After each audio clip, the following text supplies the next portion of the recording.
Uma jovem recém-casada com uma vida inteira pela frente, infelizmente se envolve com uma outra pessoa e, tragicamente, sua confiança e amor a levaram a um fim brutal.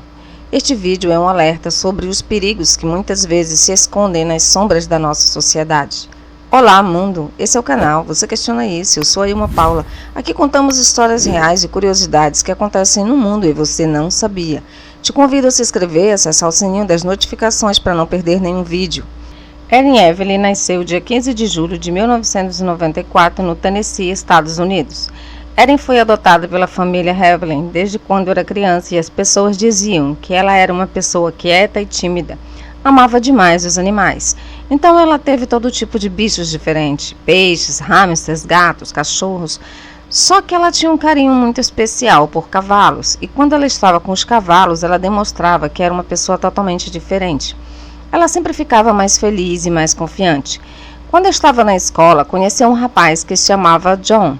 E quando ela tinha 16 anos, ele foi até a sua casa e a pediu em namoro para seus pais. Ele também tinha a mesma faixa etária de idade dela e o seu pai permitiu o namoro. Afinal, John era um bom moço, cavalheiro e bem educado e estava presente perto deles o tempo todo. O sonho do John era virar fuzileiro naval. E então, assim que os dois terminaram a escola, ele ia para a Califórnia, para a base dos fuzileiros. Mas ambos queriam ir juntos, então eles só tinham um jeito. E eles se casaram em novembro de 2012 e foram para Las Vegas. Ela tinha 18 anos apenas. O John entrou para os fuzileiros navais em novembro de 2013. Eles foram para a base dos fuzileiros na Califórnia. Eles moravam em um local de apartamento onde tinham outros casais de fuzileiros também. Então, no andar de baixo, morava um casal chamado Conan e Ashley, e tinha um filho de 3 anos de idade. E do lado deles tinha um casal também chamado Chris e Nicole, e uma filha de 6 anos chamada Liberty. Logo no início do casamento, a Erin engravidou. Ela ficou tão feliz, ela contou para todos, pôs no Facebook dela. O que ela mais queria era construir uma família. Só que, infelizmente, pouco tempo depois, ela teve um aborto espontâneo. Isso mexeu totalmente com ela. Ela ficou muito triste, muito mais calada do que ela costumava ser. Morar em um apartamento onde tinham vizinhos jovens também era muito bom. Ela ficou ainda mais apegada aos vizinhos do apartamento do lado, chamado Chris e Nicole. Quando o casal saía, ela cuidava da filhinha deles de 6 anos. Muitas vezes também os 4 saíam juntos para se divertir. Perto de onde eles moravam, tinha um rancho, então ela sempre ia lá porque tinha muitos cavalos e ela gostava tanto que fez amizade com a dona do rancho, chamada Isabel. E ela pediu inclusive para ajudar a cuidar dos cavalos. Enquanto isso, ela teria contato com eles e poderia cavalgar, já que era o que ela mais amava fazer na vida. Todos percebiam que quando ela estava com os cavalos, ela mudava totalmente. Os outros casais também frequentavam o rancho. E foi Isabel que percebeu, por volta do Natal de 2013, uma conexão muito forte formada entre o Chris e Erin. Inclusive, ela chegou a falar com Nicole. Olha, você não está achando que o seu marido e Erin estão muito juntos, muito próximos? E ela disse não. Ela estava despreocupada porque eles tinham uma coisa em comum, que era a depressão. O Chris acabara de voltar do Afeganistão e seu psicológico ainda estava muito abalado. E ela havia perdido o bebê e estava devastada. Então ambos estavam encontrando um no outro apoio. A depressão acabou aproximando os amigos. Só que a Isabel dizia que o jeito que a Erin olhava para o Chris era totalmente diferente. Que era como se fosse uma criança olhando a vitrine de uma loja de doces. Chris também era fuzileiro naval, havia ficado um tempo no Afeganistão e agora estava de volta à base. Alguns meses depois, a vizinha de baixo viu o Chris e a Erin se beijando. Então, ela foi até a Nicole e contou. Depois disso, foi só ladeira abaixo. A Nicole ligou para o John e contou que a esposa dele e o marido deviam estar tendo um caso. A Nicole brigou com o marido dela e John conversou com a Erin. A Nicole foi até Erin e a ameaçou, dizendo que ficasse longe de seu marido. Enfim, eles falaram que terminaram o relacionamento. A Erin e o John estavam tentando começar do zero. E ele estava muito feliz, porque a Erin parecia feliz. E aparentemente eles realmente haviam colocado um ponto final naquilo tudo. O John parecia que era um rapaz maravilhoso mesmo. Ele a perdoou e simplesmente seguiu em frente. Meses depois disso, a Erin descobriu que estava grávida. Então John estava muito feliz. e seria realmente um novo começo para eles. Mas em 28 de junho de 2014, a Ellen estava com 19 anos. E neste dia ela levantou cedo, às 6 da manhã, o John estava deitado e ela o beijou e falou: "Olha, eu estou saindo. Vou na reserva, no parque, procurar lugares para fazer trilha com a minha mãe quando ela chegar. Porque dali a algumas semanas a família da Erin viria visitá-la e ela então estava preocupada, querendo encontrar algo para fazer junto à mãe." E ele falou tudo bem e voltou a dormir. Chegou a tarde e ela não voltou. A noite veio e ela não chegou. E ele telefonou para os pais dela perguntando e eles não sabiam de nada. E no dia seguinte ele informou a polícia que ela havia desaparecido. A mãe ficou preocupada quando soube que ela foi para o deserto, porque ela não tinha um bom senso de direção e achou que a filha tivesse se perdido. Passar a noite no deserto é muito perigoso, porque esfria muito. E se ela não tivesse água e comida, poderia ter acontecido uma tragédia. Além disso, no deserto que ela foi, tinha pelo menos 1000 minas abandonadas e era até perigoso ela cair em alguma delas. A polícia achou estranho o fato de John demorar mais de 24 horas para anunciar o desaparecimento da esposa. Ele foi interrogado, só que eles acharam que John não tinha nada a ver com o desaparecimento de Erin. O carro de Erin, enfim, foi encontrado, estava estacionado a uma distância bem grande da entrada do parque. O que eles acharam estranho, eles perceberam que tinham pegadas do lado do carro no assento do lado do motorista. Ali próximo tinha marcas de pneu de um outro carro. E eles chegaram à conclusão que a Erin saiu do carro dela e entrou no carro de uma outra pessoa. Só que quem ela conhecia a ponto de confiar tanto? Lauren, a mãe de Erin, entrou em contato com uma amiga dela. Era uma das melhores amigas e contou que a filha estava desaparecida. Então a Jessica disse que naquele dia a Erin tinha um encontro com Chris, que diferente do que eles haviam falado para as pessoas, eles não tinham terminado o relacionamento deles. Eles estavam ainda se encontrando. A mãe ficou chocada porque ela não sabia desse relacionamento extraconjugal da filha. E a Jéssica disse que já fazia algum tempo que o Chris estava falando que eles teriam um encontro especial. E ele marcou aquele dia naquele local. A Erin estava super empolgada por aquele encontro, porque ela estava achando que o Chris iria pedi-la em casamento. E os dois podiam ir embora e construir a família deles. A Erin estava grávida e ela acreditava que o filho era de Chris e já tinha falado inclusive para o Chris que estava grávida dele. Chris foi interrogado pelos policiais e ele negou que tivesse visto a Erin naquele dia. Ele disse que saiu para caçar com outros amigos. Ele admitiu que a conhecia e que eles tiveram um relacionamento. Só que esse relacionamento não foi íntimo, que eles ficavam apenas nos beijos e que ele tinha terminado o relacionamento, que eles não tinham voltado desde então. Os detetives entraram em contato com a Nicole, a esposa. Disseram que era sempre muito ríspida, zangada e não queria colaborar com nada. Só que não tinham encontrado nenhum corpo da Erin.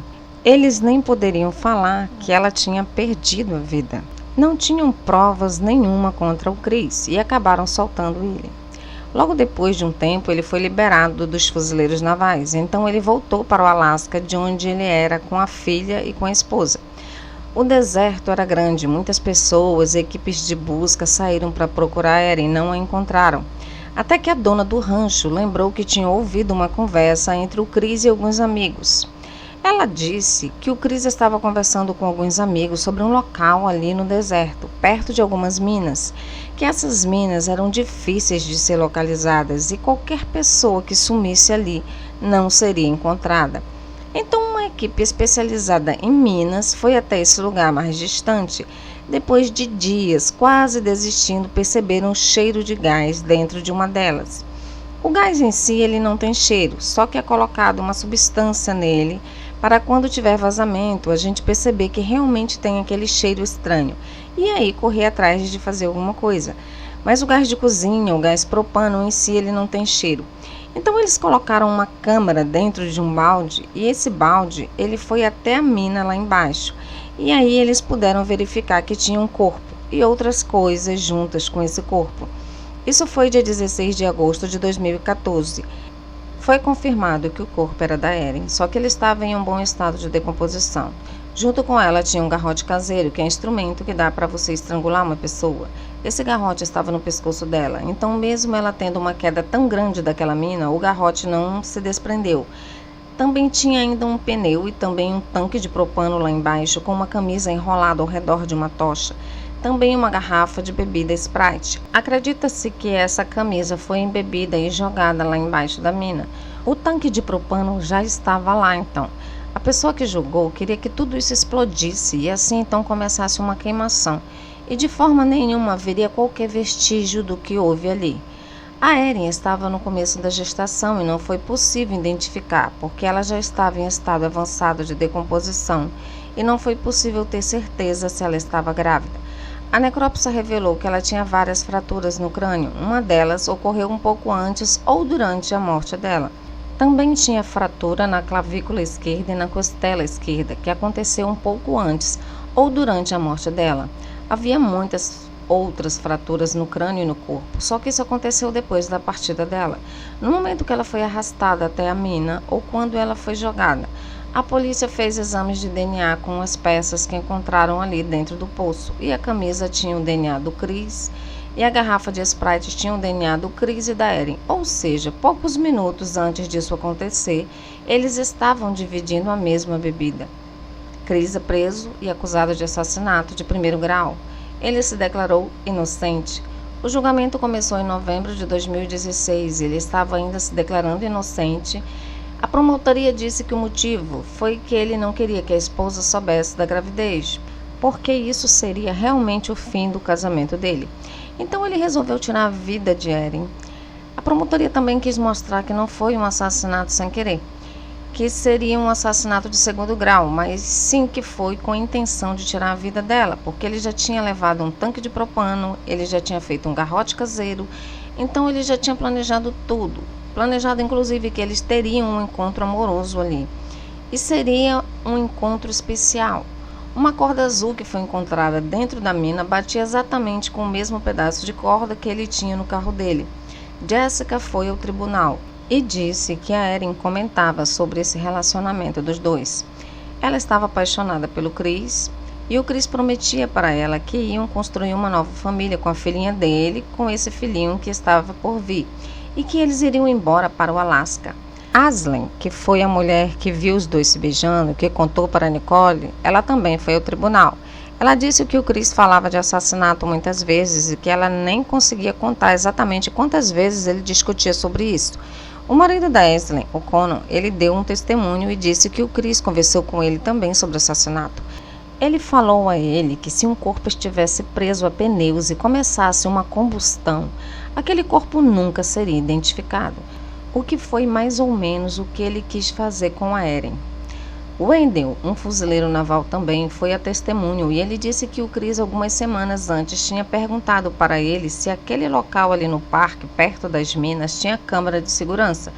E também comentou com ele sobre o assassinato, se seria possível de repente um corpo ser totalmente destruído por produtos químicos.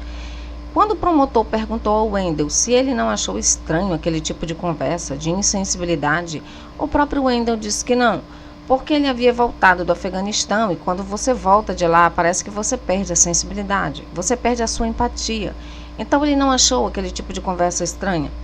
Aquele tanque de propano encontrado dentro da mina tinha sido pego emprestado no rancho de Isabel. E quem foi lá pedir emprestado foi o próprio Chris. Além de todas essas evidências no DNA dele que estava com a camiseta e com a garrafa de Sprite, foi determinado que ele procurou no Google formas de descartar um corpo. A defesa não quis provar que o Chris era inocente. Um pouco antes de começar o tribunal, o Chris se declarou culpado, só que ele quis provar que foi de uma forma sem querer. A equipe de defesa levou somente uma testemunha, que foi o próprio Chris, que declarou que tinha chamado a Erin naquele encontro e ela estava falando que gostava muito da filha dele, que gostava muito dele e queria construir uma família com ele. Nesse momento, ele confessou que eles tiveram apenas um momento de relação íntima. Ele disse que nesse bate-papo ele lembrou de uma ocasião que ela cuidou da sua filhinha e que a sua esposa reclamou que depois as partes íntimas da filha estavam inchadas, como se ela tivesse sido molestada. E aí, nesse momento, ele lembrou de perguntar para a Erin se de repente ela molestou a sua filha.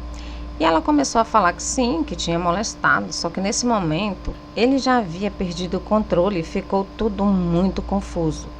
Ele ficou fora de si, daí ele pegou o garrote e a estrangulou.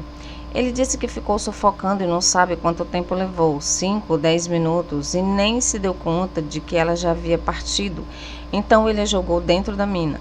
Ele quis provar que fez esse crime porque ele ficou tão maluco, tão cego naquele momento que ele acabou perdendo o controle de si. A defesa pediu que o júri considerasse que aquilo não foi um assassinato de primeiro grau, que não foi premeditado e que foi realmente causado pela emoção do momento. A promotoria disse que em nenhum momento ele confessou ter matado Eren, que ele disse naquele momento no tribunal para chamar atenção para ele, e se realmente havia indícios de maus tratos com a filha do casal, eles teriam no mínimo ido à polícia abrir uma queixa e ter feito algum tipo de exame médico nela, só que eles não fizeram nenhum dos dois, o que prova que eles estavam mentindo. Então o júri saiu e foram definir qual era o veredito. Em apenas 15 minutos, eles chegaram ao veredito. Chris foi considerado culpado de assassinato de primeiro grau. Dessa forma, ele recebeu a pena de prisão perpétua sem direito a condicional. Vamos transformar a tragédia de Eren em uma força motriz para mudanças positivas, construindo um mundo onde o amor verdadeiro possa prosperar sem medo. Obrigada por assistirem até aqui e até a próxima.